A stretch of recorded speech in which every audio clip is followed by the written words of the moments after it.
Tentara, kroni, dan penggundulan hutan. Inilah kisah tentang program lumbung pangan alias food estate di Indonesia. Tentara, kroni, dan penggundulan hutan. Inilah kisah tentang program lumbung pangan alias food estate di Indonesia.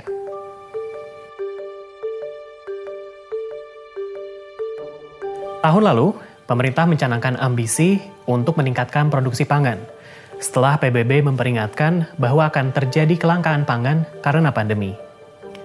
Para pegiat lingkungan khawatir bahwa itu akan memperparah deforestasi. Tapi Kementerian Lingkungan Hidup dan Kehutanan ngotot bahwa hutan Indonesia tetap aman. Lantas, apa yang sebenarnya terjadi? Semua berubah dalam hitungan bulan. Kementerian Pertahanan merambah hutan di Kalimantan. Pemerintah juga melucuti peraturan yang melindungi hak-hak masyarakat dan lingkungan. Pemerintah membuat peraturan baru. Kini berjuta-juta hektar lahan hutan boleh dibabat demi program lumbung pangan ini. Presiden Joko Widodo lalu mendapuk Menteri Pertahanan Prabowo Subianto, mantan rivalnya, untuk memegang posisi kunci dalam program ini. Prabowo bergerak cepat, mematangkan rencana menanam 1 juta hektar lahan singkong di seluruh Indonesia. Tapi, kenapa singkong?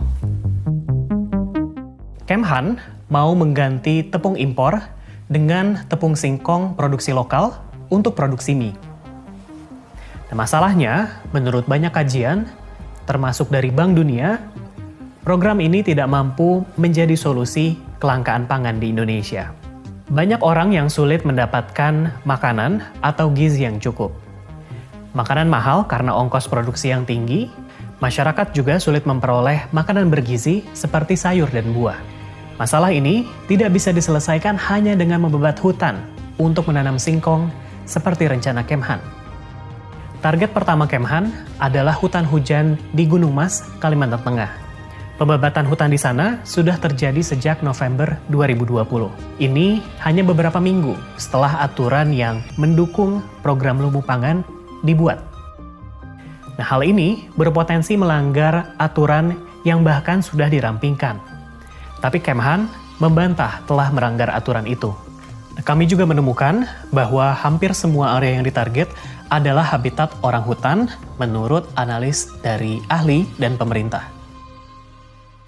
Lalu, siapa yang diuntungkan?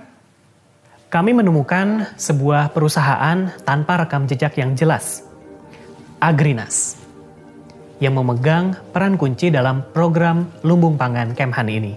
Agrinas baru didirikan April tahun lalu. Di situsnya yang mentereng, mereka mengumumkan ambisinya dengan gagah menjadi perusahaan produksi pangan dan lembaga konservasi terkemuka. Agrinas adalah perusahaan swasta, tapi kepemilikannya agak aneh, karena dimiliki sebuah yayasan amal yang awalnya didirikan untuk membantu anggota TNI mendapatkan pendidikan dan rumah. Siapa yang memimpin yayasan tersebut? Menteri Pertahanan Prabowo Subianto sendiri, dibantu dengan sejumlah perwira. Sementara manajemen Agrinas didominasi oleh politisi Partai Gerindra, partai yang dipimpin Prabowo, dan juga lingkaran terdekatnya. Di antaranya adalah 3 pemuda yang disebut Kesatria Jedi Prabowo, yang membantu Prabowo dalam kampanye Pilpres kemarin. Terus, kenapa ini penting?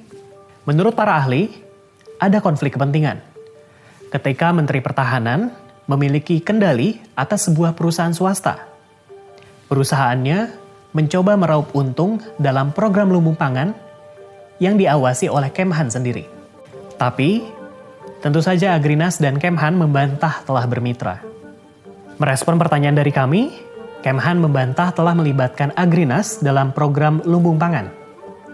Agrinas juga mengatakan hal serupa. Mereka membantah.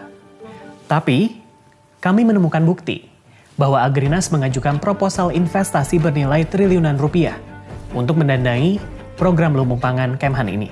Dalam proposal itu, Agrinas meminta 33 triliun rupiah kepada pemerintah Korea Selatan dengan dalih punya peran sentral dalam program Kemhan ini. Siapa yang menulis proposal tersebut?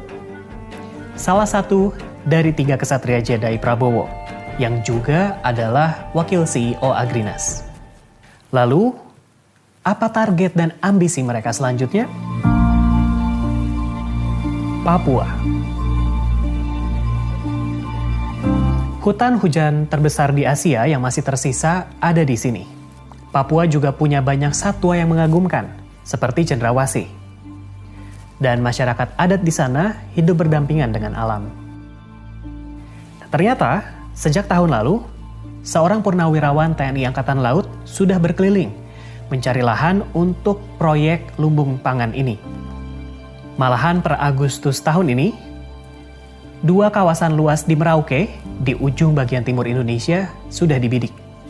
Di bulan yang sama juga, Kemhan sudah memaparkan rencananya kepada pemerintah daerah lewat sebuah pertemuan daring. Pembukaan perkebunan baru bisa berujung pada pembabatan hutan dan lahan basah secara besar-besaran. Hal ini juga tentu saja berdampak sangat besar kepada masyarakat adat di sana.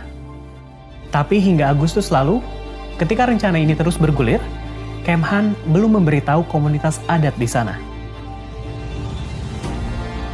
Di sisi lain, pelibatan militer dalam program ini menuai banyak kritik. Militer punya rekam jejak pelanggaran HAM terhadap masyarakat adat di Papua. Seringkali ini dilakukan untuk mengamankan pertambangan atau perkebunan milik perusahaan. Tapi kali ini, justru anggota TNI lah yang akan terlibat dalam mengembangkan perkebunan. Jadi, apa selanjutnya? Program lumbung pangan ini barulah permulaan. Nampaknya, militer akan semakin terlibat, hutan habis dibabat, dan pemerintah mungkin bertindak semakin semena-mena. Kita nantikan kelanjutannya.